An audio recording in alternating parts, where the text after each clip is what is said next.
Ever wondered what makes TV so powerful in Jamaica? Time to find out. Welcome to Global TV Group 358, where television meets innovation. We're not just about shows, we're about shaping society. In Jamaica, TV keeps you informed, connects diverse voices, and supports democracy. Imagine a Jamaica where broadcasters unite, sharing data and collaborating globally. That's us, a unified voice in the TV industry. Did you know TV advertising is still king? It drives website traffic, boosts brand equity, and powers integrated campaigns. Even in an age of digital, TV stands strong, resilient in tough times. Our global TV deck is your treasure trove of insights and data. With charts, graphs, and success stories, it's your guide to impactful TV advertising. Curious to learn more? Visit our website and see how Global TV Group 358 keeps television at the heart of entertainment in Jamaica. Get ready to binge watch the future.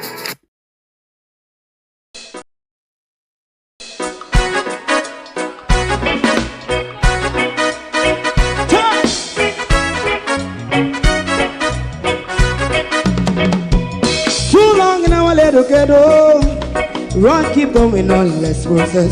For children of Israel do really love rights.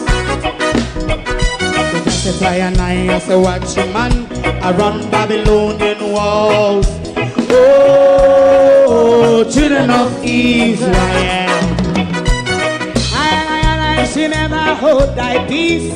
What wrong is going on? Hey, oh, we gonna bust down Babylon walls. Prepare and read the way. Prepare and read the way for your people. Let's go. Fight down, war and crime. Fight down, war and crime. Rastafari, war and crime. And do that righteousness. And we love Jah. And we love Jah. And we love Jah.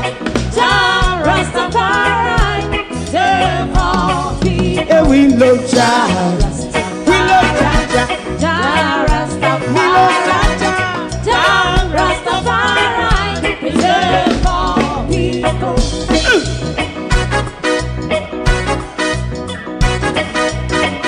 Put time away. Put time away again. Listen. Yeah. So just as I and I as a watching man, I run Babylonian walls. Oh, children of Israel, I should never hold thy peace while we penalize. Hey, oh, night. We gonna bust down Babylon gates. Prepare and read the way. Prepare and read the way for Jah Rastafari. Fight down, war and crime. Rastafari, war and crime, and build up righteousness. And we love Jah, and we love Jah, and we love Jah, Rastafari, preserve all. And we love Jah, me love Jah, me love Jah, Rastafari, preserve all. Me love Jah. Rastafari. Yeah, the next song is going to be the last song for tonight. And then DJ. Good evening, and welcome. Have the PNP join the singing choir of the new Patses. And can the PNP provide us any more effective opposition than they are providing us? And a question I want to ask, is the 28 any more effective than the 14? Good evening, welcome to Global TV. Thank you all for joining us this evening. To my community of party and all my family members, platform moderators, membership holders, viewers, subscribers, commenters, and trolls, good evening and welcome. They are at it in Parliament at the moment. Darrell Vaz has made a statement on the energy and all that he's stealing. And then there is a back and forth in he's actually quarreling at the moment. Daryl Vaz is actually quarreling at the moment. We don't even know what he's quarreling about because we have him on mute. But he's having a fulsome get off in our parliament at the moment. But we're going to look back at the People's National Party press conference for those of you who may not have watched it. Or even if you have watched it, we want to have our own a bit of say on it. There was information that we got out of it. I don't want to say that there were any new and surprising information.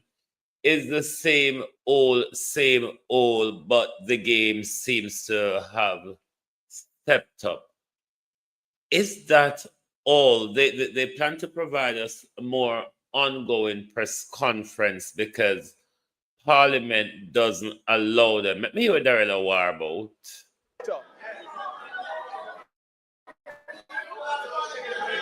Mr. Speaker, Mr. Speaker, Mr. Speaker, Mr. Speaker, Mr. Speaker, Mr. Speaker, Mr. Speaker, Mr. Speaker, members, Mr. Speaker, Mr. Speaker, members, all minister, members. Back to this is our go on, yeah. The coming to quarreling broke out in the Parliament. You are a wicked and evil.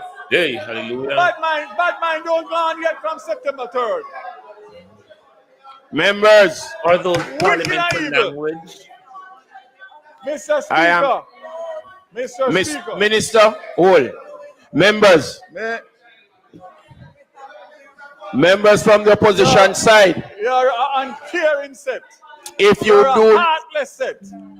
If you do not allow the minister to continue, then we will have to go to something else. Please, you do not have the floor. Member from St. Catherine North Central, you do not have the floor. Mr. Speaker. You will find out in short. Mr. Speaker. Go ahead, Minister. The $150 million that the government is prepared to release as soon as the documentation is in place, which will be no later than a matter of hours to a day, because of the urgency, is specific for restoration over 2 months, December and January. That $150 million is ring-fenced to deal with a restoration program that will take care of Jamaica, not only some parishes. And if you are going to tell me that there are people in this house that would question a government in a crisis like this to hold $150 million that we have availability now to find out about $200 million, which can take another month or 6 weeks. Our money is secured whichever way it goes. We are a responsible government, and we have taken a responsible decision, a caring decision, an argument done. That's what Somebody asking the question. So Mr. Speaker, the position is, this matter is fluid. This is a cabinet decision that was taken yesterday. We are going to wait until we have the final agreement between the Ministry of Finance and the JPS. And whenever that happens, we will make it public in Parliament to show the people of Jamaica what the final terms and conditions are. But for somebody to stand up in Parliament, knowing what is taking place out there, and is prepared to take a position to delay restoration, they will be judged by the people of this country. Yes, here.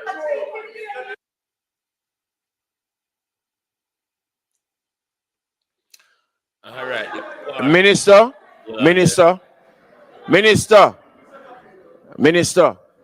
I want you to remain focused and answer the questions that are posed to you, please. Member from St. Andrews South Eastern, you have the floor. Minister, the JPS has said that they estimate that the damage is 350 million. You are providing 150 million. Are you comfortable that the 150 million that the government is going to loan can provide the full restoration for all the parishes in the time frame that you have indicated? Right? By end of hold on. Right?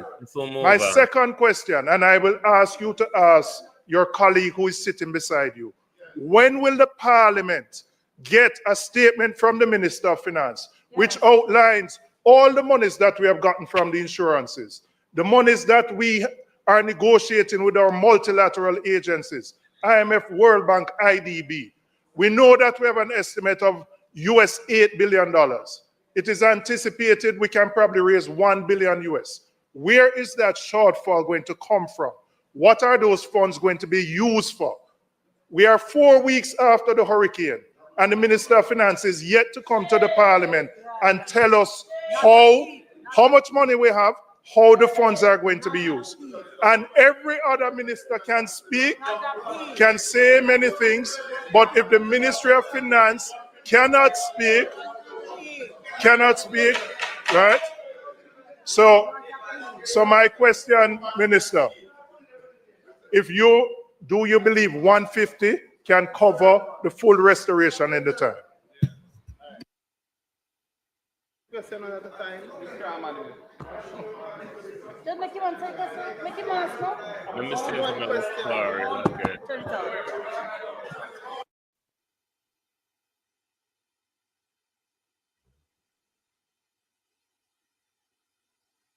Yes.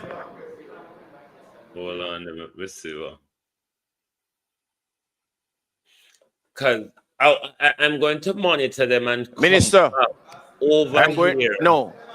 Minister, I'm going to ask you, are you willing to have all questions posed at once and then you answer, or are you going to take them one at a time?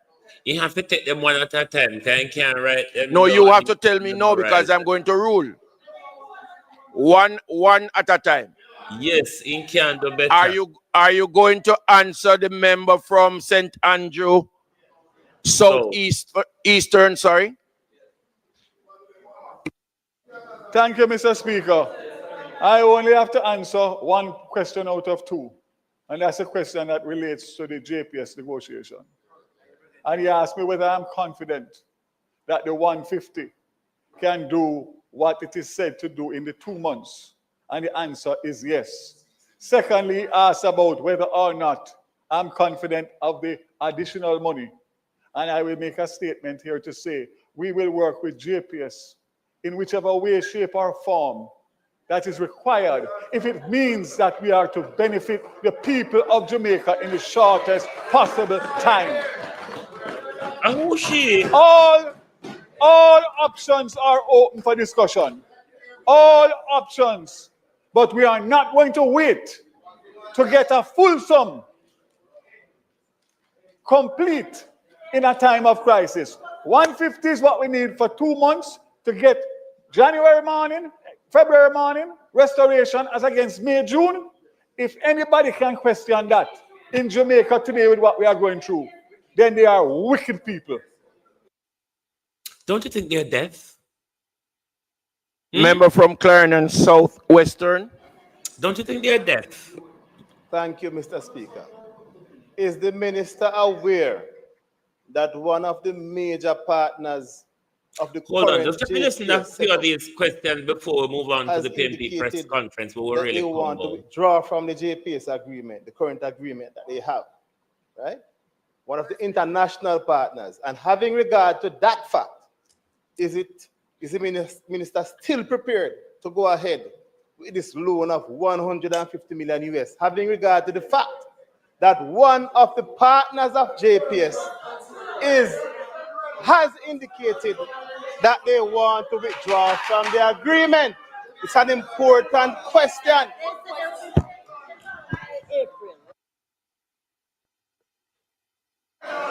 Thank you.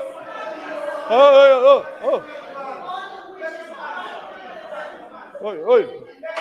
Mr. Speaker, it is a matter, Babsy. Not meant to do that either. Mr. Speaker, Minister Grange. it is a matter of.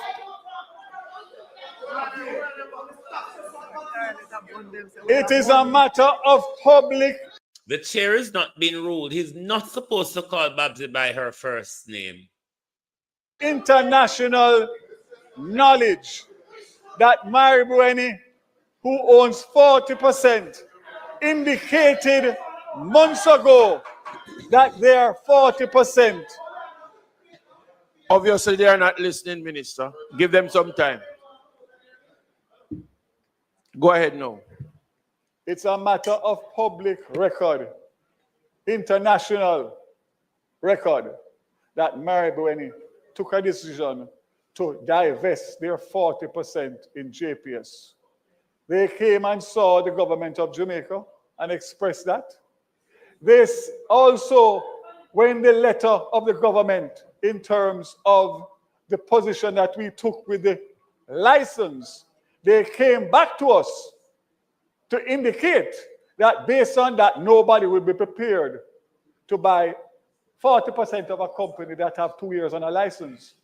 So we are on the same path in relation to going down the road to get a negotiated license one way or the other so that they can then do what they need to do. But as of right now, they are in it for the next 2 years because they don't have any ability to sell. So that has no inference or nothing to do with what we are planning to do now. So answer to his question, yes, long time.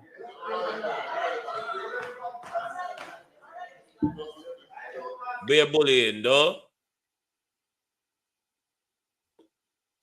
A bear bullying a go on, but we're going to pause. Can we? Who else got to ask a question? Let me see if somebody worthwhile. House leader. House leader.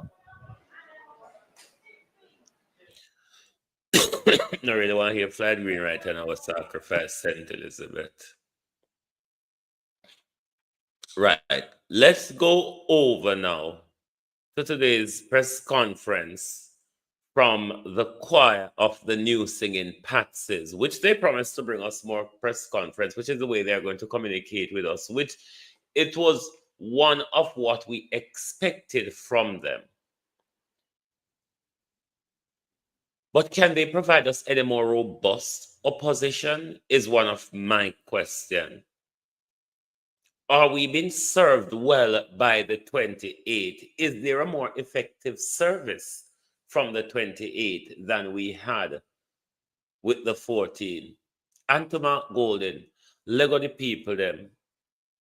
Because Andrea, Jess, Dr. Daz, them people they want to jump out of their skin and rebel in a Mark Golden. But it's the uptown politics, the nice dress up politics, now go work. You have to fight a dog like a dog. You have to fight a dog like a dog.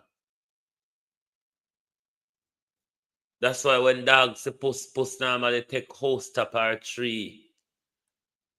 Because puss and dog not really fight so well together.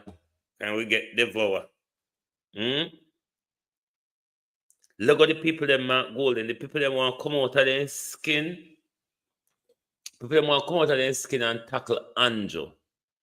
Lego the people them. All right? The uptown politics now work right here now. Maybe at a later stage, Mark Golden. Maybe at a later stage. But for right now, the uptown galangin now go work. You notice how the country in a rubble, sir? You notice how the country in a slug and rubble and mud. So the uptown politics now got to work you know. We have to get a bit of rough and tumble in it. We we're going to listen to the press conference. I'm going to step up a few bit because we're going to listen to particular people, but there's a nasty politics being played when you listen to them. A very nasty politics is being played with members of parliament, the People's National Party members of parliament in Western Jamaica, from St. Elizabeth to Westmoreland to Hanover to St. James. A nasty piece of politics is being played with government, with donor resources and all that. The money is being held on to. Basically, I think all these MP need to tell the government, stick the $10 million, because the $10 million will create more problem and frustration than it meant to help. Let's start listening to the press conference because we got a lot of speakers. And if you have not heard some of them, but we want to analyze a few bits of them. But there comes a time when we're going to have to take to the street in Jamaica. If the Jamaica Labour Party continue with this bullying of everything, which they don't plan to roll back based on how we see them forward direction and them behavior, we're going to have to take to the street. I think Ian Hales give them a warning today, as I've been giving the government. Handle this thing carefully, because it will broke out. It will broke out like a nasty sore. Andrew Older, you want me to tell you to stop strike the matches? Prime Minister, you want me to tell you to stop strike the matches? You never see the cursing pana cursing I'll turn over upon the floor, sir. Stop strike the matches. Stop it. From our members of parliament in the constituencies and parishes that were hardest hit by the hurricane. And it is important that factual information be provided. Date as to where we are in terms of Eastern Westmoreland and what has been done and what we are recommending to be done. So Eastern Westmoreland is where you would find New Hope, which is where landfall was made. And I believe it is the only constituency where the eye of the storm went across all of the constituency as a Category 5 hurricane. It No, sir, left you're not a the south of trail of St. Elizabeth. devastation Not and the south. disaster. Not the south. And we have estimated that approximately 5,000 houses have been totally destroyed. I'm not referring to houses that were damaged. I'm talking about those that are totally destroyed, just rubble remaining. We have countless others that suffered significant damage, moderate damage, and mild damage to the infrastructure. In terms of churches, schools, police station, health centers, all of those were also severely damaged and non-functional in the immediate wake of the hurricane.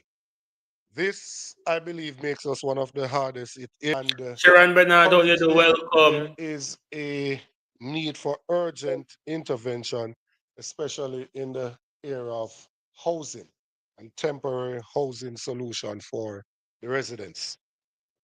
The response has been inadequate, delayed, and sometimes even inappropriate in my mind.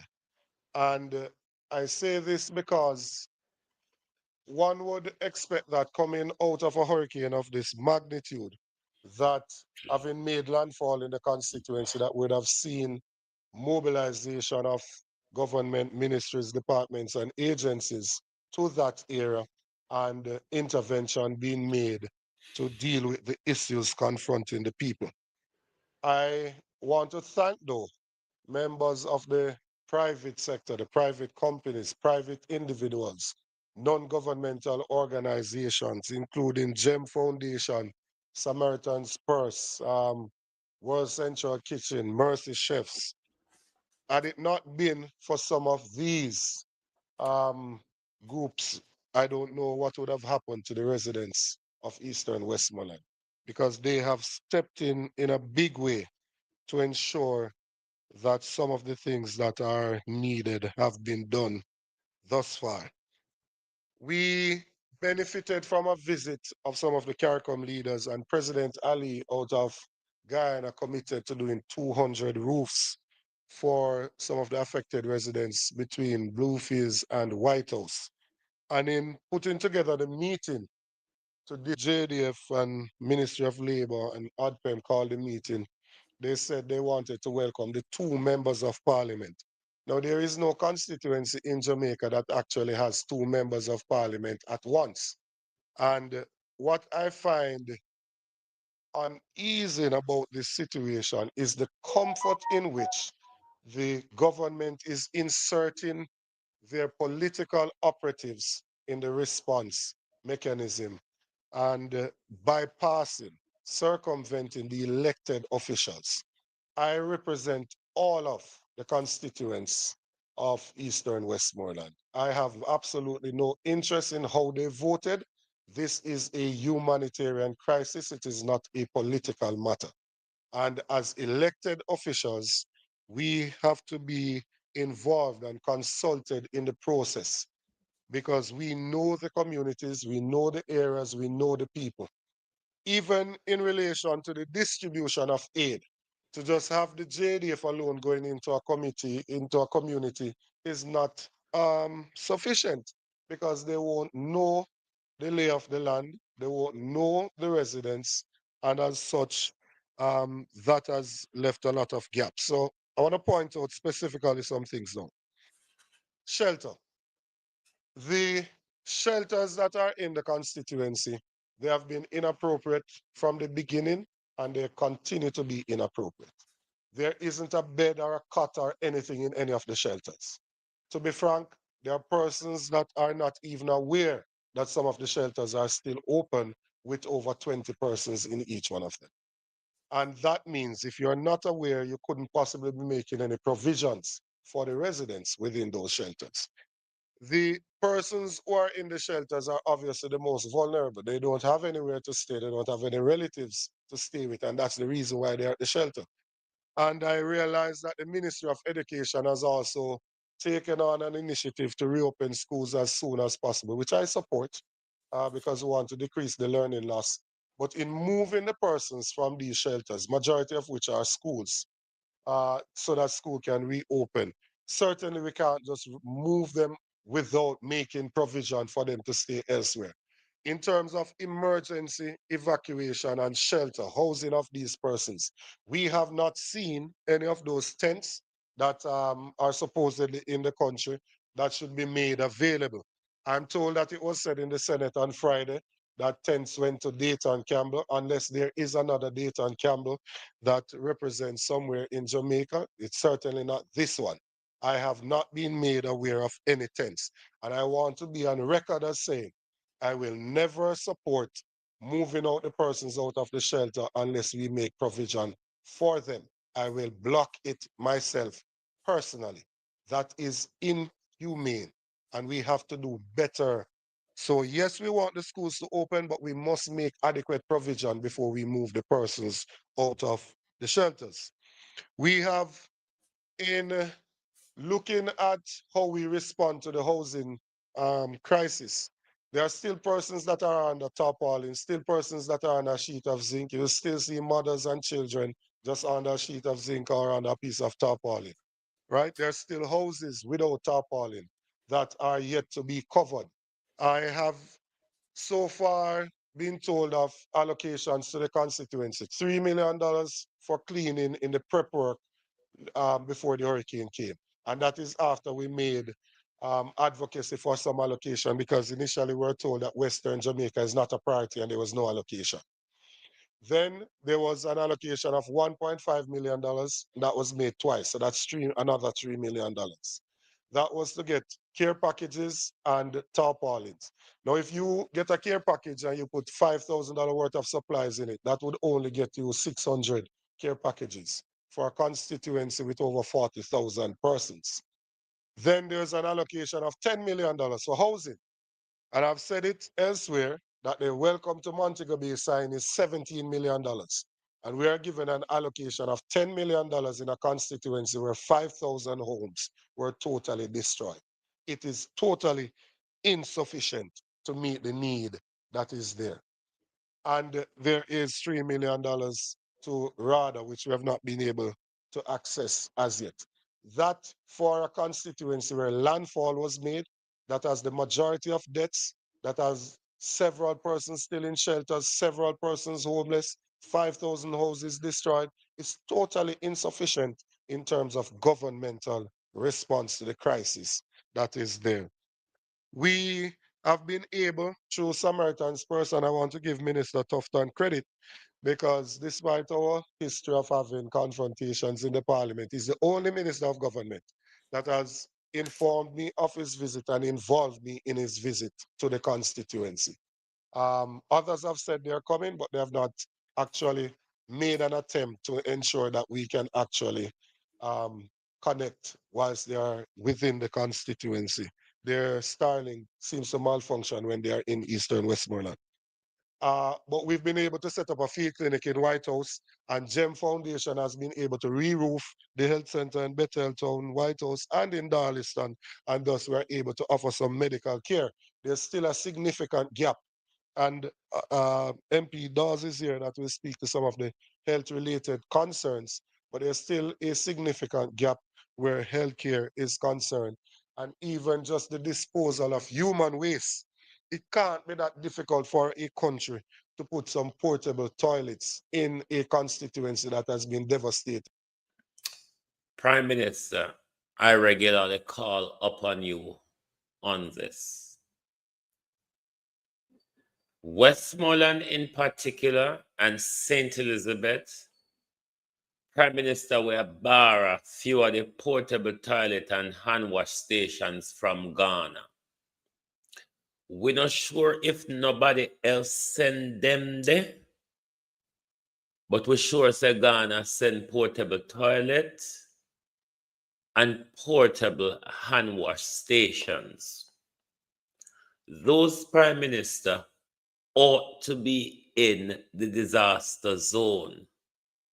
Not save and put on Prime Minister for when you have on a property development, you put them on a construction site for workers and all of that.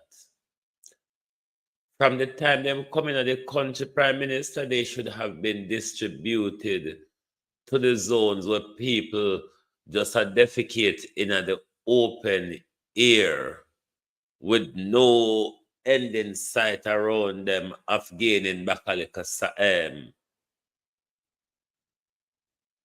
whatever you call it, around them, sanitation. We know these things came into the country, Prime Minister. All right, make it so the Jamaica government broke and we don't have the money to buy them. Make it so the Jamaica government broke, Prime Minister, and we don't have money to buy them. Ghana, the Gold Coast, Western Africa, send them portable toilets and portable hand wash station. Why is there no portable hand wash station and portable toilet in the worst hit zones such as St. Elizabeth and Westmoreland, Prime Minister? In these zones where people are homeless and displaced, Prime Minister, people are gracing the element like animals, Prime Minister. Why on earth the portable toilets and hand wash station from Ghana, if they've left the Adpem warehouse, then probably they're in a one or no store or no so up in hardware and electronic store, you know? Jamaica do not help me look out. Do not help me look out Jamaica for the hardware and electronic store where they soon open. Some of them are soon open supermarket, you know, because Ghana send a lot of cocoa product. Them send cassava, they call it Gary, cassava. All heap of galangin.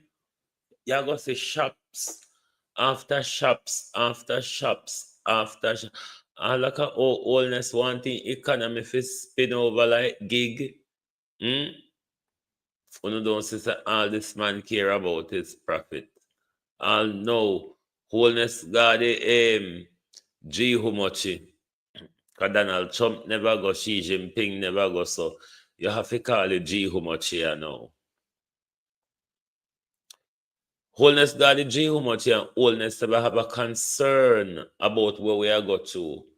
Wholeness tell them, don't I they're ripe for investment. You know, my case come, I could carve up piece, go to Holy Palanda, Westmoreland. But to the people of Westmoreland in particular, do you know that Melissa is speaking to you? Because Melissa is so disgruntled and aggressive and tant and boorish and all of that. But Melissa is actually speaking to you. Melissa is saying to particularly you, the people of Western Westmoreland or Western Jamaica, of Westmoreland or indeed Western Jamaica, it's time for you to demand meaningful land reform. It's time for you to demand a piece of the real estate that your prime minister went to South Africa and tell them it's ripe down here. The piece of real estate that your prime minister told them in South Africa, come and shake the grape tree. All fruit ripes down a yard. It is time for you to demand a piece of that real estate now. It's now or never. You're not understanding the messages of Melissa. It is now or never. Because remember, so the land agency a carve up what belong to them and what don't belong to them yet, you know. And what member say, remember, oh, we're dealing with a government who is not afraid to walk around with his bulldozer and pull things down. You are aware of that, aren't you? And you do remember that, don't you? That we are playing with a government who is not afraid to use a bulldozer when he wants things.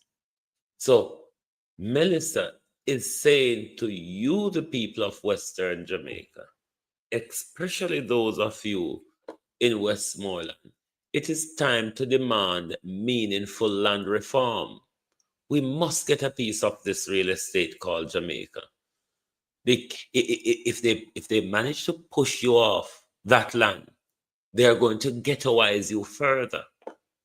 If they manage to push you off that land, they're going to further ghettoize you because you'll end up even in a more cramped, unstable environment, probably not suitable for human consumption. So one of the things we must learn from Melissa is meaningful land reform so we can erect secure dwelling to protect us in the zone that we live in from the death and destruction we kill this girl like Melissa come with.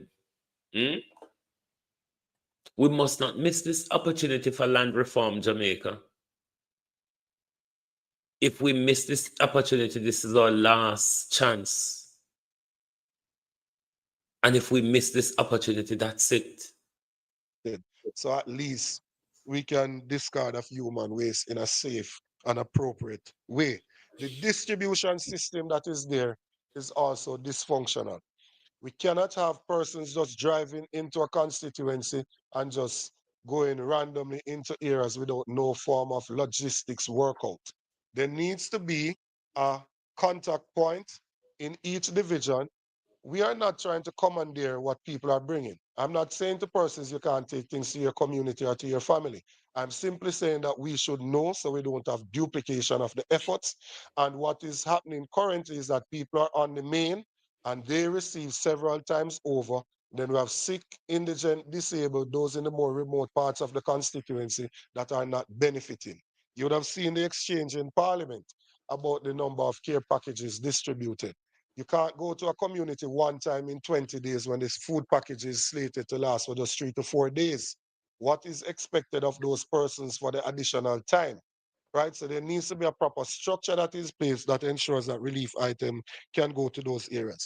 We've proposed the Adopt a Family initiative to give accommodation to some persons using containerized housing. And I want to thank the persons who have contributed to that thus far. And we've been able to deliver 6 units, and we have another 6 that are ordered and ready to be distributed. This is intended to be a temporary solution, the simplest thing in the short term. It is not a proposal for us to have a constituency with pure containerized houses across the of the constituency. We want the situation in Westmoreland in terms of land tenureship to be regularized. We had put a proposal on the own government land to move it from 60 years to 25 years. That's something that the government should immediately take on, right? To ensure that we can give the lands to the persons and that they can, some of them can build their own structures that can withstand hurricane. And the government as well should look at low income solutions on government lands for these persons. The aim is not to have board houses being rebuilt because that's an invitation. Dayton, careful where you ask, sir. Let me take that for you tonight. Careful where you ask, sir. You ask the government to build low income home. You see Edmund Ridge Estate? Have you seen Edmund Ridge Estate, Dayton Campbell? Careful where you ask, sir. For a second disaster. The CEO of JPS was with us a few days ago, and he stated that the videos and the pictures don't do justice, and that it is total devastation, and it's time to rebuild the infrastructure. He said they will have to be creative, and he has proposed that we may need to get a generator in Darliston and one in White House so that we can at least power the police station, the health centers, and those things.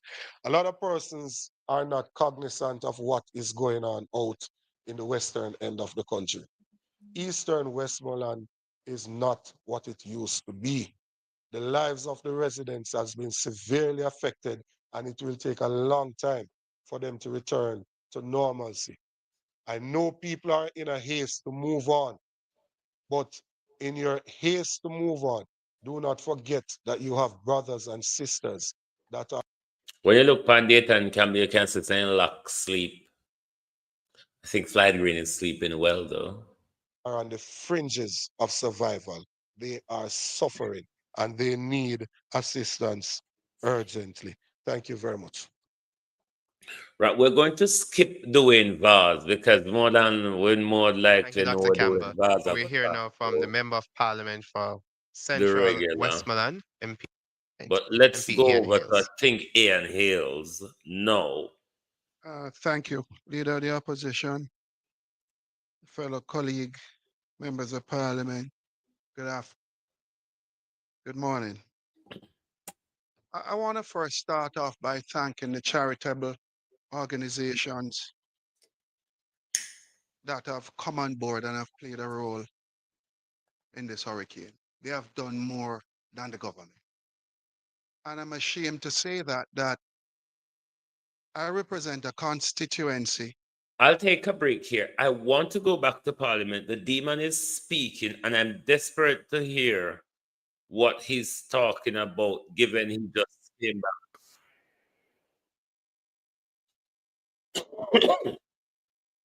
Bear with And me, the cost of globalists. recovery activities, that which we have spent on getting the electricity grid, the water grid, and telecommunications.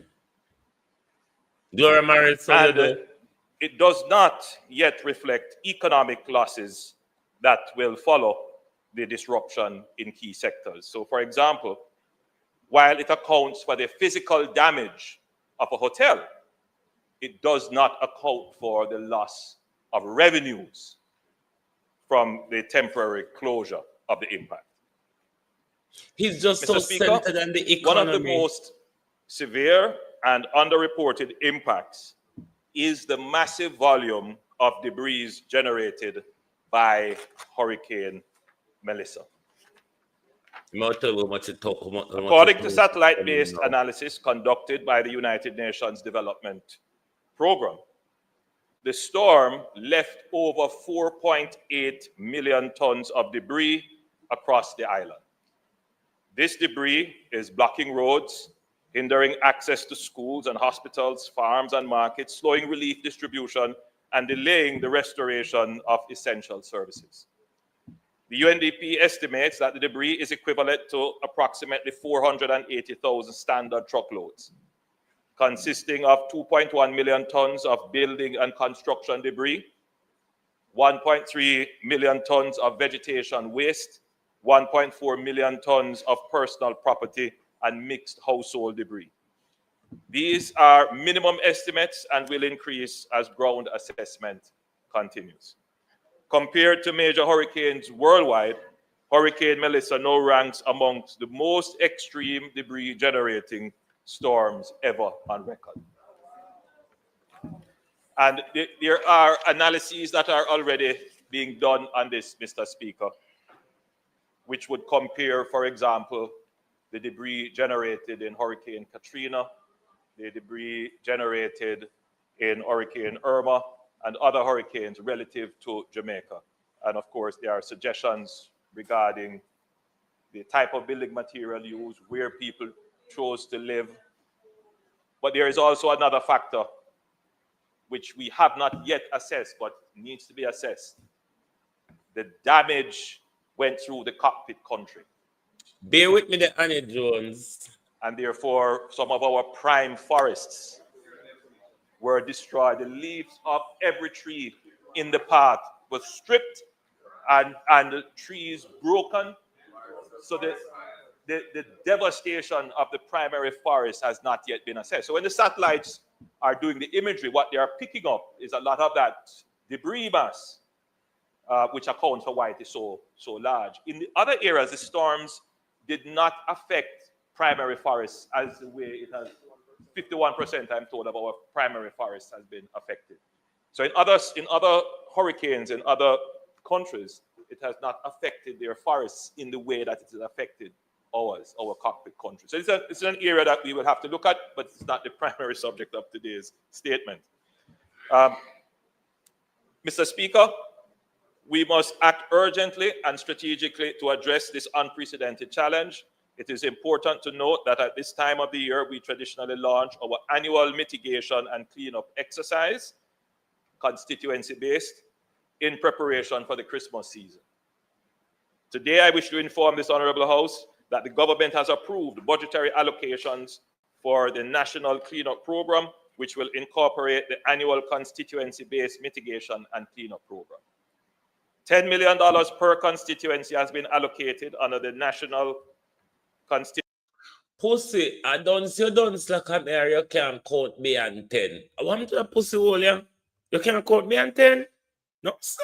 Constituency-based mitigation program. The allocation will be broken down as follows: $2 million for drain and waterway cleaning and vector control to reduce the spread of pests and disease, $5 million for de-embushing, and $3 million for debris and waste removal. This investment is not only routine seasonal maintenance, it will neatly dovetail into a broader program of cleaning and debris management. Additional funding will be provided to the 16 most affected constituencies across Westmoreland, 3 constituencies, Hanover, 2 constituencies, St. James, 5 constituencies, Trelawney, 2 constituencies, and St. Elizabeth, 4 constituencies. Beyond these parishes, other severely affected communities island-wide will also be targeted. So there is a constituency-based, parish-based targeting, but then we will go more granular to specific communities in other parishes which have been affected. Mr. Speaker, we believe that this is the most equitable and efficient way of using the resources. In other words, we are targeting the resources to the areas of greatest need. This program will employ, just to be clear, Mr. Speaker, this is the program which is our national cleanup program, which represents the additional funding that we are placing on the table. So this program will employ between 100 and 200 persons per constituency. So in the 16 constituencies named, in addition to areas in other constituencies affected, we will employ between 100 to 200 persons to assist with the cleanup. The Social Development Commission will oversee. Anyway, we go back to the press conference, but we monitor him, and if we need to come back, may come back to him. That we're a part of the government, we're a part of the country. And at the same time, private sector, private individuals, charitable organizations have done more than the government of the land. 1 month, it's almost a month. I think today is a month that we went through the hurricane. 4 weeks from now, it is Christmas. I have over 1,000 homes that have been lost, gone, and probably around 5,000 to 6,000 other citizens that the Hurricane Melissa have affected. And I ask myself the question every day as a member of parliament, and I know my colleagues do also, when we get up in the morning. How are you going to help all of these 6 to 7, 10,000 Jamaicans that have been affected? And in terms of the assessment that is going on, I called last week, I spoke to an individual, I spoke to the manager, and I asked a question. I said, are there any assessment that is taking place in Western Westmoreland? And the answer is yes, they went to 2 areas. And I said, tell me the 2 areas that you went to. And he listed the 2 areas. And those 2 areas were not the 2 areas that were basically the areas that were damaged beyond recognition. And I see where the assessment now that is taking place in communities that didn't, that basically supported the Jamaica Labour Party.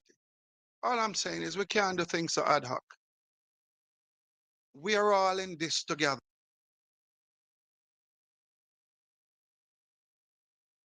And this is one of the reasons why the Jamaica Labour Party bring out all their caretaker MPs and councillors and them senators, because it is just about serving JLP areas in this relief effort.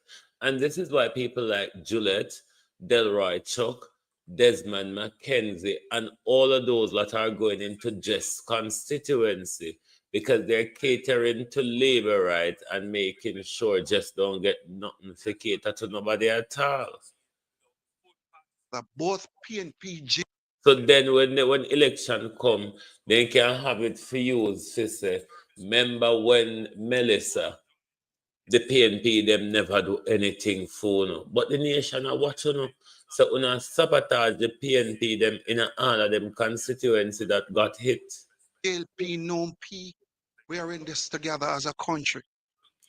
And, you know, I want to get back to the assessment though, because the assessment leaves a lot of questions. It is said that you have volunteers that are volunteering to do the assessment across the constituencies that are damaged. I've asked the question, who are these volunteers? What are the criteria / requirement for each volunteer?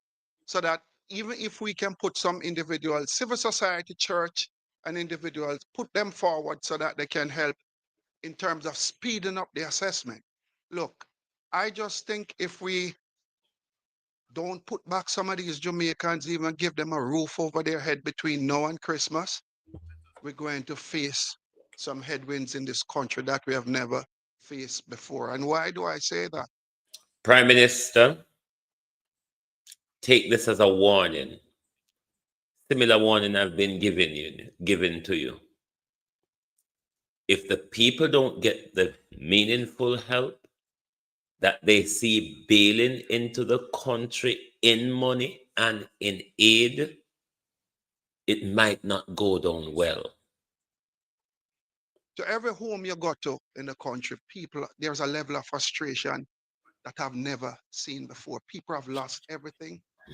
And there's the frustration is, when are we going to get some help? You can't look at me as a member of parliament and say, you know what, pick 100 of your citizens. And when you pick the 100 citizens, what about the rest? That going to turn against me as member of parliament? What about those individuals? Because they need help too. How do you go ahead and pick the 100 to give 100,000? For me, I'm doing mine a little different. I'm giving each church one individual within that community that has been severely affected. I don't look at this thing as political PNP, JLP. So the church is going to get involved along with myself in terms of ensuring that we can pick 100 of our citizens. But picking 100 from 9 or 8,000 that have been affected, it's very difficult. You know, in terms of distribution, I've gone through the last couple of weeks disappointed as a Jamaican and as a representative of the people. You see ministers of government come in. You see ministers of government come in, you see government entity comes in.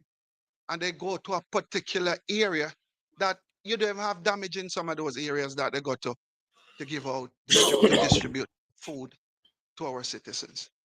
All I'm This is the uptown politics that is getting to me with the PNP and Mark Golden's leadership and the uptownism. The government is not willing to cooperate with you in the handling of the disaster.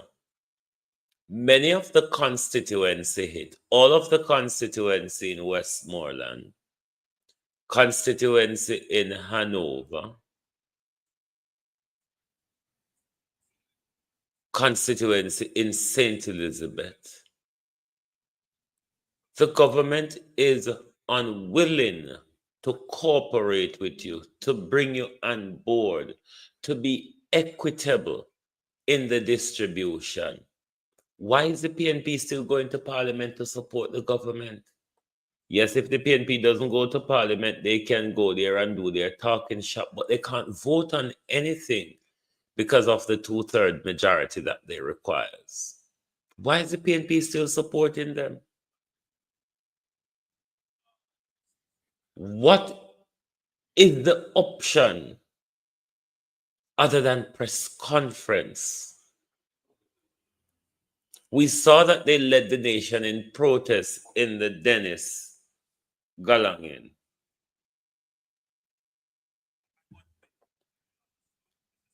They led the nation in protest in the appointment of Dennis Chung or whatever I name. The PNP cannot continue to support the government when the government will not cooperate with you, will not support your MP who is hit by the disaster as much as his MPs. Even in those areas, they are catering particularly to labor rights only. This nasty political play where Dana go and Macadam and everybody did jump down pan with pan. Now it's open played by the government. We don't hear none of them people that come out and say anything. But why is the PNP still supporting the government in Parliament?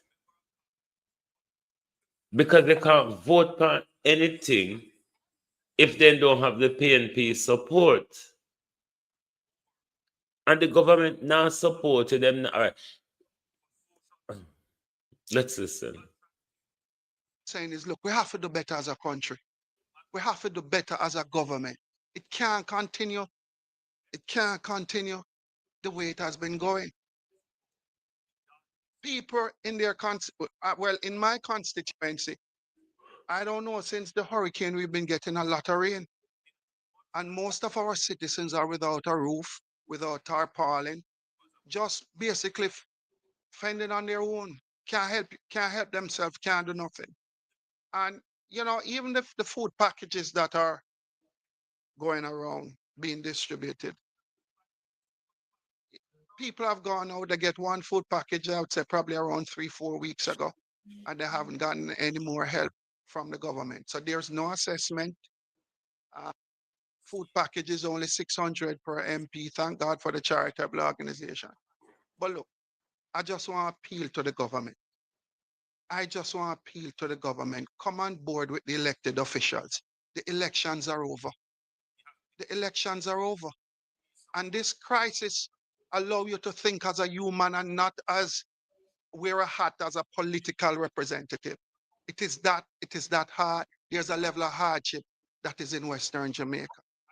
And I just want to say, look, make we ensure that over the next 4 weeks, we can ensure that we put as much Jamaicans back in their home with their roofs. We have to do that as a country. It can't continue, sir.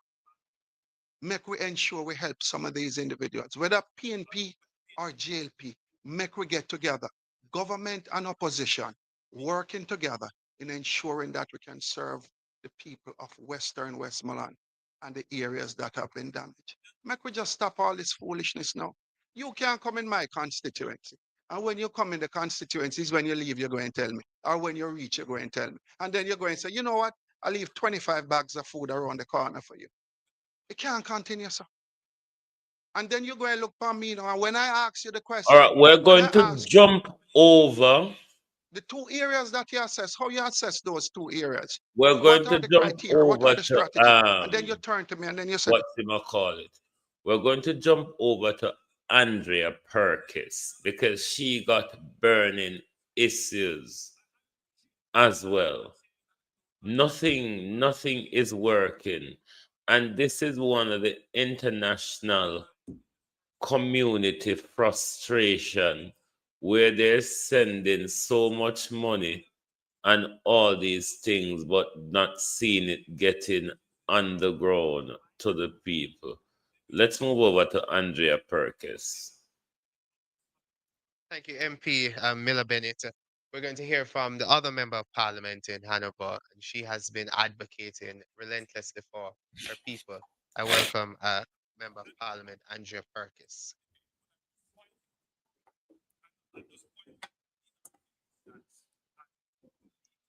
Good morning, everyone. Party President Mark Golding, my colleagues, to the viewers. For the people of Eastern Hanover, the date October 28th marked the beginning of a crisis that continues weeks later. Let me be clear about what Hurricane Melissa did to Eastern Hanoverians, because the scale of devastation has been systematically underreported and in many cases completely ignored by the media coverage. Every single board house in Eastern Hanover has been affected, damaged, destroyed. Approximately not 2,000, 5,000 houses are without roofs. Every farm in the constituency suffered severe damage.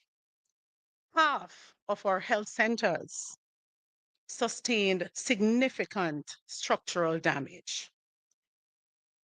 Our schools, our schools are so badly affected.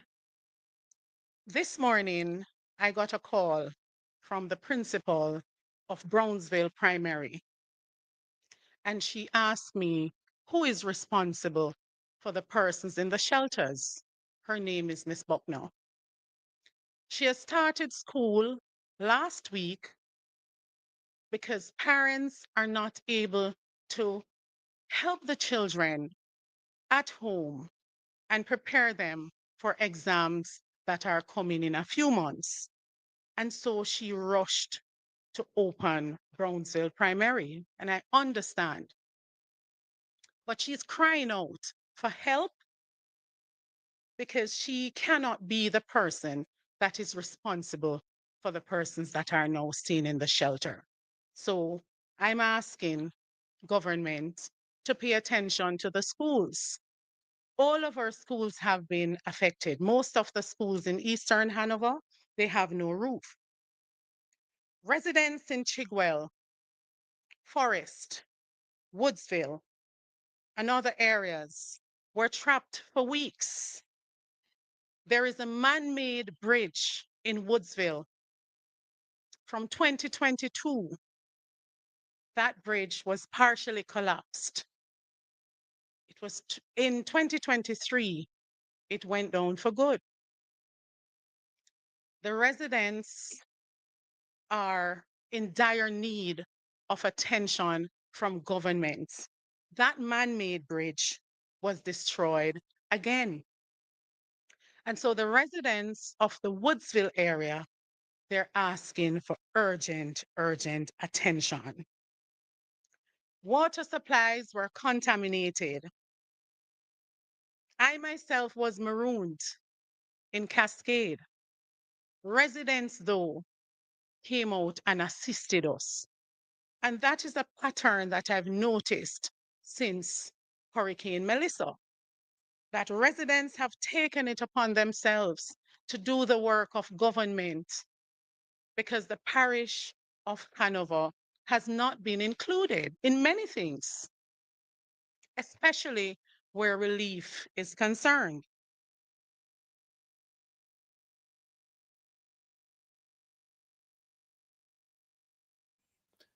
This is where you're going to find a lot of the big steal.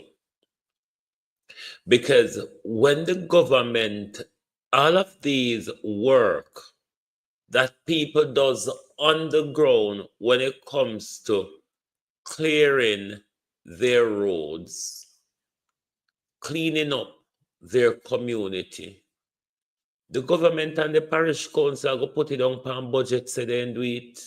Yeah. They go put it on pan budget, say them do the cleaning up. And it go in a somebody pocket. The great big steal is here, Jamaica. So keep on an eye focus on them.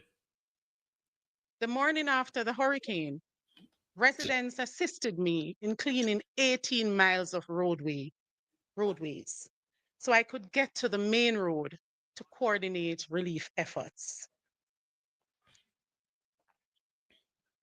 I want to address the government's response or lack thereof. It is true that affected constituency received $10 million. We have done, many of my colleagues have done the math. For housing, it is not adequate. We have a number of houses in Hanover. From my balcony, I am looking at 3 houses that are flat,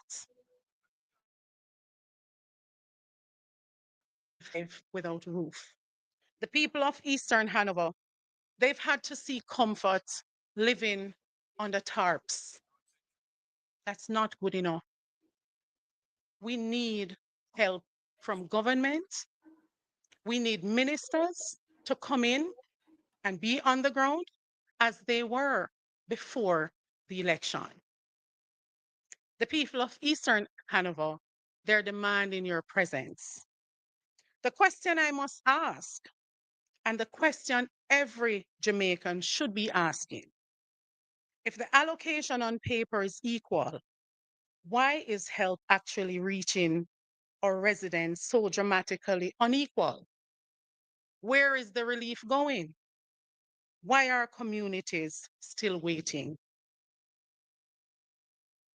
Government response has been extremely slow. in Eastern Hanover. Corporate Jamaica, though, has stepped up. Companies like Flow, Red Stripe, CM Recycling Company Limited, Trial Hotel, and Billboard King Foundation have provided more immediate, tangible relief than government agencies. Our diaspora family responded with urgency and generosity. And I must thank PNP leadership, former Prime Minister PJ Patterson, a proud Hanoverian, along with President Mark Golding and MPs Anthony Hilton and Julian Robinson, who have been mobilizing assistance, and some of them have been on the ground providing moral support to our traumatized communities. Eastern Hanover is facing a public health crisis that needs immediate intervention. Western Jamaica has already confirmed 11 cases of leptospirosis since Hurricane Melissa. And that's a deadly waterborne disease. I spoke of waterborne diseases 2 weeks ago in Parliament, still no attention. And on behalf of the citizens of Eastern Hanover, I want to ask the question, what is the purpose of elected representatives going to Parliament and voicing the concerns of the citizens without any notes being taken or any attention being paid to these citizens? There is literally now a mountain of garbage. Can you imagine Jamaica in the middle of the worst disaster we've ever had? The government divides the country on political line, and we're not allowed to ask any question. We're not allowed to call them out. We're not allowed to talk about it. The government have no structure, no plan. This is why none of the tents from Japan or any of the other country have been utilized to move people out of the muck and gore. This is why none of the portable toilets or hand wash station is on the ground in the worst of the disaster hit zone. It is all carefully planned to frustrate us. It's a careful plan to frustrate the people. At my personal gate, I live in my constituency. The National Solid Waste Management Authority has failed to maintain consistent collection, and our residents are suffering the consequences. We're deeply concerned about leptospirosis, dengue fever, and other waterborne diseases threatening our people in areas still cut off from proper medical attention. Whether the design is by oversight or the Ministry of Health has omitted the parish of Hanover from its island-wide plugin schedule, I don't know. But believe it or not, Hanover as a parish, we have areas where the water continues to rise. The water has a stench. And up to date, I have not been contacted by anyone from the Ministry of Health to say we are going into these areas to check, to run some tests, to check on the citizens. We have a number of senior citizens in Chigwell, in Forest. These senior citizens have had to travel by means of foot track to get to hospitals, to the 3 out of 10 clinics that we have operating now. Some communities remain isolated. Residents still lack access to potable water. Families are living under tarpaulins or in homes with no roofs. Children are trying to attend schools. I am here today to make our needs absolutely clear. For the most part, Hanover is still technologically marooned. A lot of persons are still not able to get connection. Those Starlinks and generators were given to the government. We did not even receive a single generator to power our constituency office to serve the people that elected us and the entire constituency. We need the Ministry of Health and the local health department to deploy mobile medical units to isolated communities. We also need aggressive vector control measures.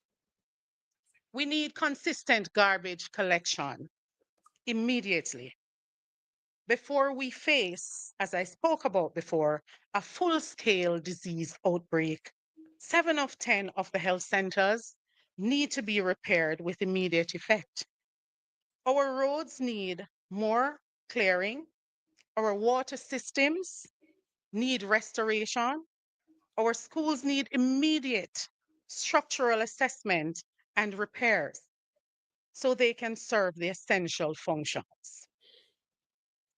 Our farmers need seeds, and I know there has been an allocation through RADA, but we're asking for more.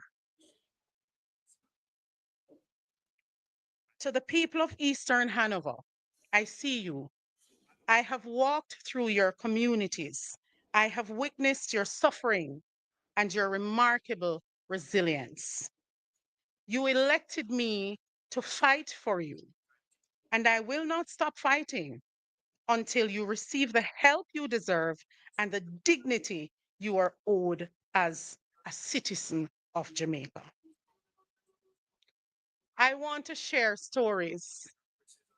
And these are not just stories, but things that I've seen with my own eyes. I witnessed the previous Member of Parliament, Dave Brown, driving through my community with the same care packages that the government gave me, only 250 care packages, 5 tarps, and 50 cases. What I would like to ask the People's National Party, have you reported all of these to the Auditor General? Have you reported all of these to the Auditor General?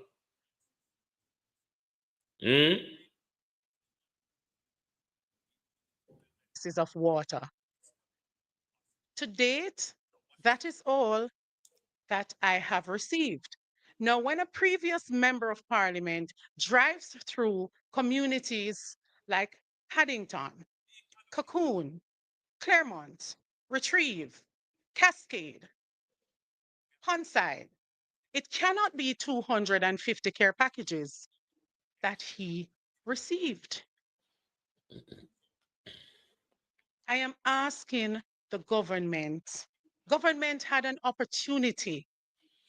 Now, this would be government using donor resources to give a private citizen, a political activist, because that's what a caretaker MP is, a private citizen and a political activist. And for the government to have done that, that is breaking protocol. But have they not been doing it right across the whole spectrum, using the resources to buy vote, to create a political name for themselves, to cement themselves in seat, in a political seat, or for a political return? That is what is happening. Other than press conference, how does the PNP plan to deal with these plethora of problems coming out of Melissa's aftermath? To be great, to look good. After the hurricane, I reached out to JLP caretakers. I left messages for them and I assured them that whatever relief I receive as Member of Parliament will be shared with them. I did not receive much, unfortunately. Where the assessment is concerned, I sent out a schedule 2 days ago on a community group. It is a very touchy topic, but the government is playing politics.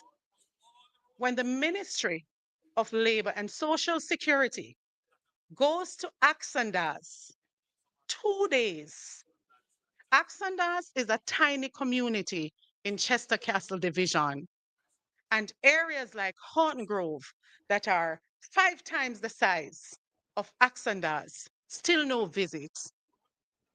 Tell me there is no politics involved. I want to thank the public sector, the private sector. I want to thank the families from Hanover that are living overseas, the diaspora, for stepping up and helping us. Red Stripe, you came in and you were so amazing. Over 500 care packages. Flo, you came in twice, not once, but 2 times into Chester Castle. Chester Castle is my ground zero in Eastern Hanover. I want to make an appeal to government that the people of Eastern Hanover, they're watching you. The people of Jamaica, they're watching you. The people internationally, people are looking at what you're doing.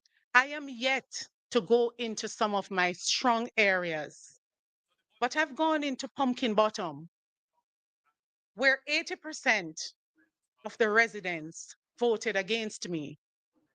My mission is one of humanitarian.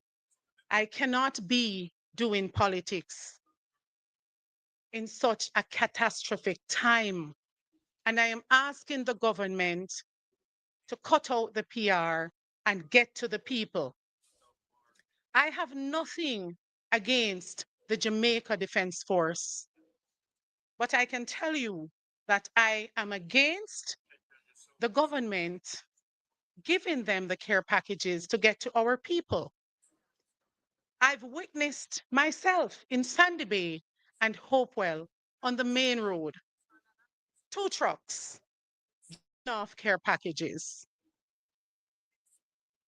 Our seniors in the lanes are not benefiting. The residents up in Mount Pelion are not benefiting. The residents inland are not benefiting. The people. Because the government refused to have a coordinated strategy with the MPs of the constituency, the local government, and the organized political workers that them pull out when them a do them election campaign. You still have that structure where you can use so everybody can be reached. Everybody know where the deaf person, the blind person, the old person, the lady or the old man who can't walk. Everybody, somebody in the community know where they are.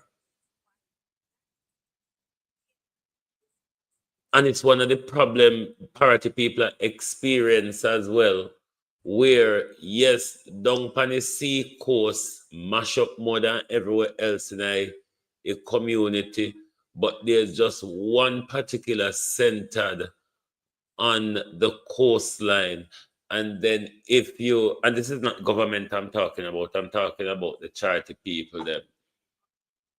There's so much disorganization. You see, like places like Southwest St. Elizabeth, what makes it difficult for us,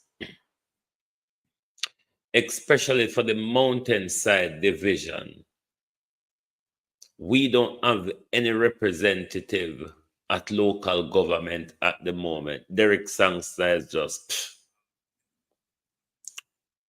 at the central government level either, given that our member of parliament is the Minister of Agriculture. As per the ministerial code, he have to follow the government, everything the government does, cap in hand. So even if Floyd Green is not comfortable with the support he's getting from government, we're going to suffer down a Southwest Central because he cannot advocate for us. So we're just left just like that at the moment because we don't have MP and we don't have councillor. People of Eastern Hanover deserve better. Finally, to the people of Eastern Hanover, we're strong. We are resilient. We will get our constituency back together. Thank you. Right, we're going to jump over to Alfred because Jeff spoke as well, but pretty much what we knew about already. But we're going to jump over to Alfred and the health part of things. Recognize is that there is a suboptimal response from the government in this regard. We're going to have our opposition spokesperson for health and wellness, MP Alfred Dawes, to address the matter.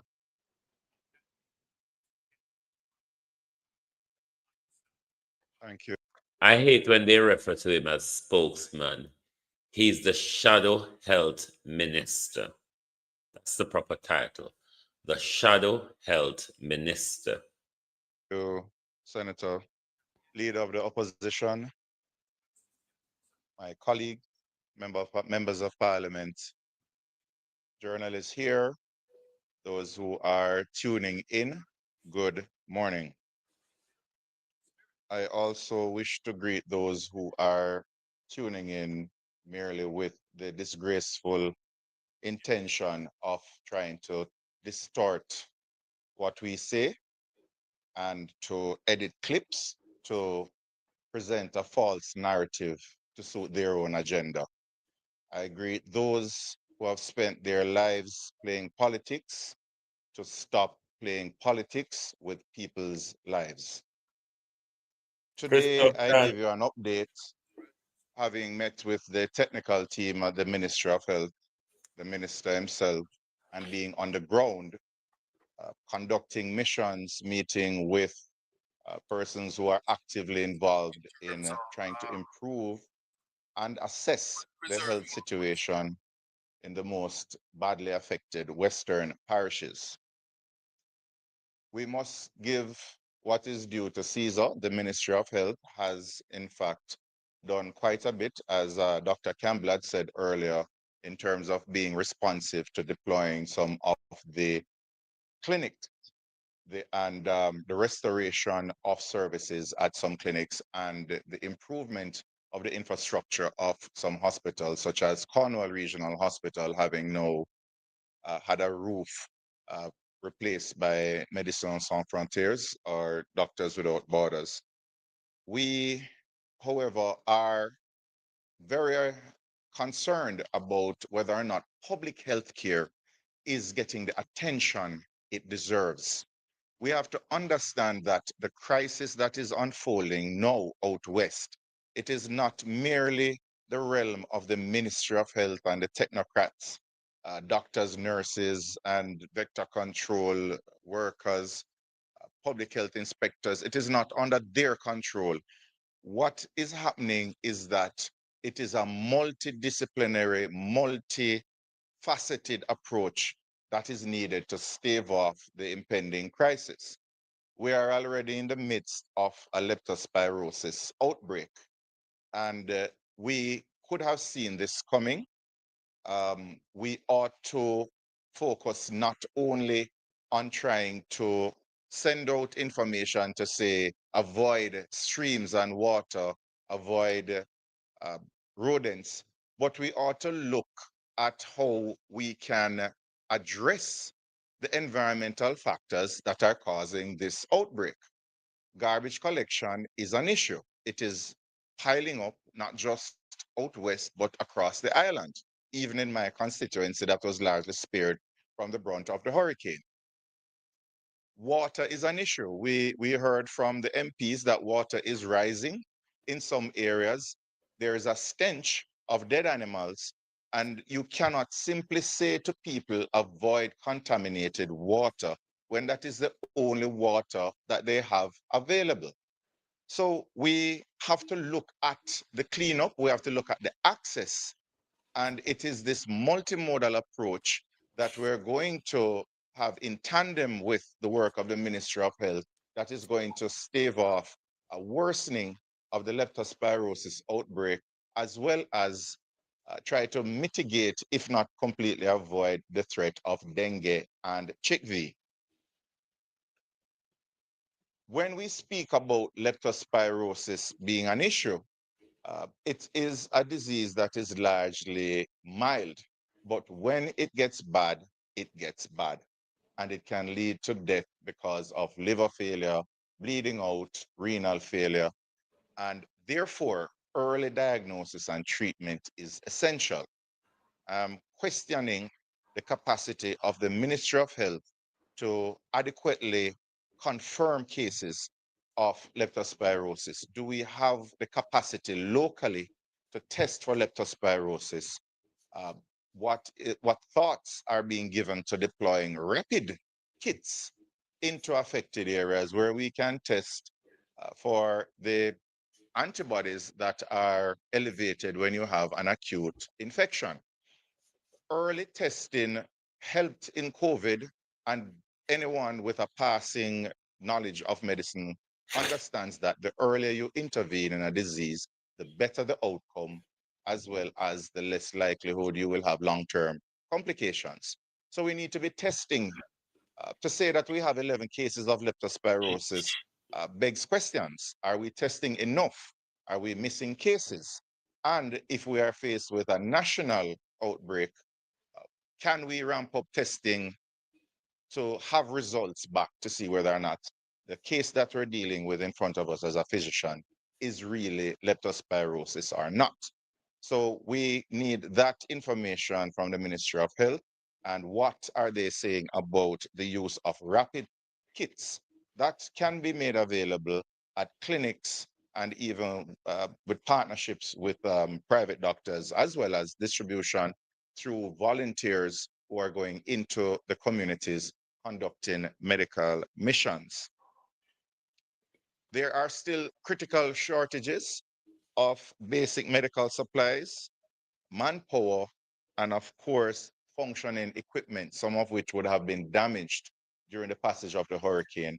We know that there are patients who have lost medication because they do not have a fridge that is working, because they do not have a generator.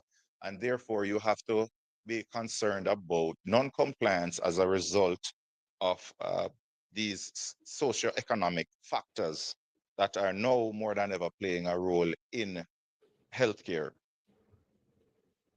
We have gotten some complaints about the process to facilitate missions. There seems to be a lack of coordination on the ground, even if persons are fully registered and they have been listed as partners.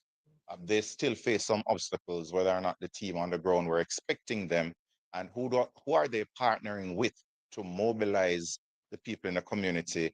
In many instances, if the members of parliament are not a part of the mission initially, they do not have the wherewithal to rapidly get out persons and mobilize them to take advantage of the free medical services. So again, this is an echo for partnership and not just trying to have hegemony over the relief efforts.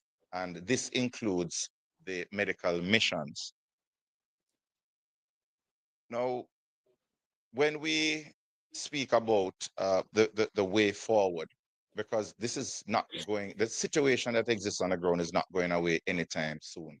There are too many people who are homeless. There are too many people who are marginally living on the fringes of survival.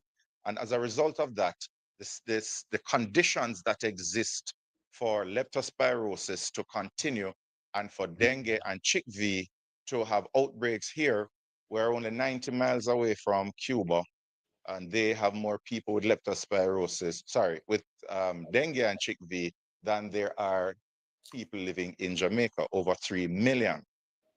The conditions exist and they will continue to exist for a while. So we have to plan accordingly. We cannot wait until we see a spike in cases and then we have a knee-jerk reaction. We must be able to anticipate that there will be an outbreak, there will be a spike, certain communities will be affected more likely than others, and we try to stave it off and put in mitigating measures. I don't believe in relying on PAHO. Cuba is dealing with their own epidemics right now. They have best practices that, because of the ratio for quite some time, they're willing to share with us. Let us call on the Cubans for help. Can we do that, Dr. Dawes? That would be best practice. Something that would be beneficial to us, but can we really do that? Wasn't it the same Americans who have taken control of the stage in Jamaica that just sent home our Cuban medical and clinical officials? So can they really? Given that this is all led by Donald Trump and Marco Rubio, the little hand Marco who hates his very own Cuban descendants. Can we really do that? What came out of today's press conference, Jamaica, spells trouble. We have a government, at best, is incompetent. What we also have is a government that is unwilling to take advice.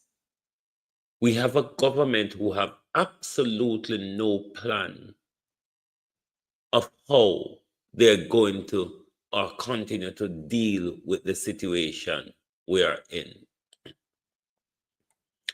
We have a government that is invested in PR and political vote buying using international aid resources. This disgraceful direction that we're on to secure a fourth political term for Andrew Holness will likely to create a health disaster that ravished us more than Melissa have just done. Have a very good system where they look at the environmental factors. Is there a lot of garbage? Is there a lot of stagnant water? Is there increased rainfall in the area? All of which we know has been described as happening out west. You look at these environmental factors, you look at the behavior of the people. Are they bathing in the rivers? Are they using exposed to contaminated water? You look at their access. Do they have access to healthcare, access to public education, to resources? If they get sick, they can report in or go to a hospital. And of course, you have to look at the history of the area. There are some places in Westmoreland that have a history of typhoid. Now, when you factor in all of these determinants that contribute towards an outbreak, you go in, you engage community leaders, you launch public education campaigns, you clean up the place, sanitize, ensure that you have adequate garbage collection, ensure that you have potable water, you treat breeding sites, you do fogging, get rid of the vectors, and then you may reach a point where you do not have a spike in cases. And that is real primary prevention. That is the basis of public health, which has been proven to work over 100 years now. So maybe 200 years from the cholera epidemic in England. So we want to entreaty those who are in charge of the disaster recovery to employ early warning systems for healthcare now, not just surveillance to say that you have spikes, but predicting the likely locations of outbreaks and intervening. And to do that, you must combine environmental data, behavioral patterns, historical um, outbreaks, and you must also ramp up testing capabilities, confirmation testing, as well as introducing rapid testing. And with that, we can have early intervention, the simple penicillin that can save lives in the case of leptospirosis, or the treatment of renal failure with fluids early out. Dengue, you identify when it has become the hemorrhagic fever where you're bleeding out and have early intervention as well. And we must have a mechanism where you have real-time reporting of fever. If you have a fever, there must be a way for you to report that you have it so that you can get tested. Vector control has to be augmented by private contractors, bringing in back the part-time workers, but the schedule for vector control cannot be such that communities, such as mine in Southeast St. Catherine, basically have fogging once every 2 weeks at best, and we have 18 communities, and we are plagued with mosquitoes in Portmore. So we have to ramp up vector control immediately, and because garbage pileup leads to rodent infestation, we have to ensure that garbage is being collected across the island in a timely manner. For communities where you cannot effectively solve the issue, especially if there's rising groundwater, evacuate the residents. Get them out of the conditions that are going to lead to respiratory illnesses, waterborne diseases, as well as those that are vector-borne. And of course, you have to, and this is echoing the call of all my colleagues, do not try to do it alone. Engage both sides of the political divide. Engage community-based organizations, the church, community leaders, get everybody on board to identify the most vulnerable, to pinpoint the areas where you have to have a heightened presence. And this is the only way we can have an effective response. We may have to consider looking at the distribution of mosquito nets and repellents to avoid persons who are living outdoors and in shelters getting bitten by mosquitoes. And of course, the Ministry of Health has to anticipate that if all of these measures fail, what we're going to have a surge in patients coming into the hospitals. What is the surge plan in terms of bed capacity, in terms of staffing, testing, and treatment? We have to have a preparation, a plan in place for the worst case scenario. And then, of course, rehabilitation, especially when it comes to CHIKV, is important for long-term productivity and pain control. And in all of this, I left this for last. Mental health. People are numb now. They are not feeling and processing what is happening. You cannot have a psychologist or a mental health team going out and tell them better must come and then send them back to their tarpaulins to live. We must have coupled with mental health checks and interventions, hope for the people that their conditions will be improved in very short order, and we're not forgetting about them when the news teams have left and they are on their own, and we're looking at this situation as a 9-day wonder. We must have interventions coupled with the psychological effects, psychiatrists getting involved. All of this must be complemented by improvement, tangible improvement in their lives, so you give the people hope. This is where I leave it. This is what is happening on the ground. This is what we must prepare for. And if we don't prepare for it, we can have the expectations that we will pay for it in lives. Thank you. This is so far where we would leave it tonight. But Jamaica is down the hill. At this precise moment, though, we are at a crossroad. The direction we take from this crossroad decides our future. Unite or perish. Thank you very much for being here tonight. You can't say you never heard the warning from Dr. Dawes in particular. Dr. Dawes' warning matters. If nothing is done, we'll pay for it in lives. But what I want to ask the People's National Party, what else, other than giving us this press conference, do you plan to continue to support this government? Do you plan to continue to sit in Parliament and vote along with them while there is no meaningful participation? And how will the power that the people of Jamaica given you at the general election, 14 more seats, how will that serve the people if you continue to work along with a government who refuses to cooperate? Thank you and good night.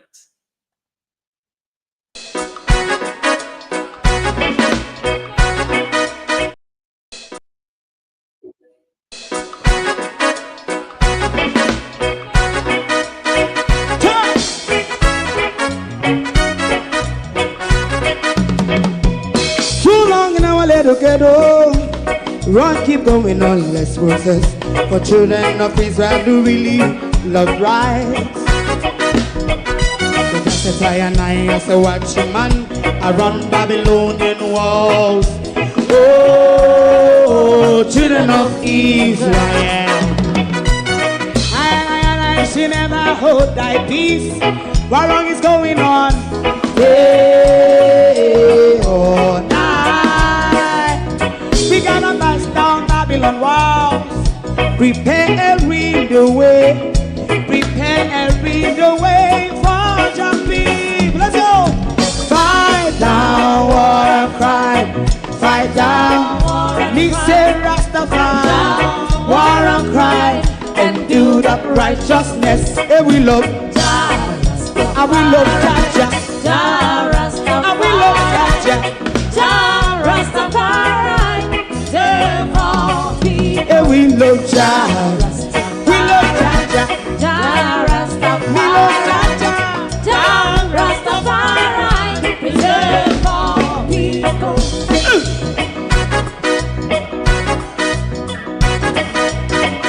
Put time away again. Listen, yeah. Just as I and I as a watching man, I run Babylonian walls. Oh, children of Israel, I should never hold thy peace while we penalize. Day or night, we gonna bust down Babylon gates. Prepare every the way.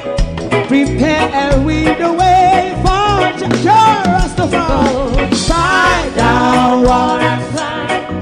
Fight down war and crime. Rastafari, war and crime, and build up righteousness. And we love Jah, and we love Jah, and we love Jah, Rastafari, preserve all. And we love Jah, me love Jah, me love Jah, Rastafari, preserve all. Me love Jah, Rastafari. Yeah, the next song is going to be the last song for tonight. If you don't like missing out on the latest shows but still enjoy classic hits, then Global TV Group 358 is your perfect match. Global TV Group 358 isn't just another channel, it's your ultimate TV experience. From breaking news to binge-worthy dramas and timeless classics, we've got it all.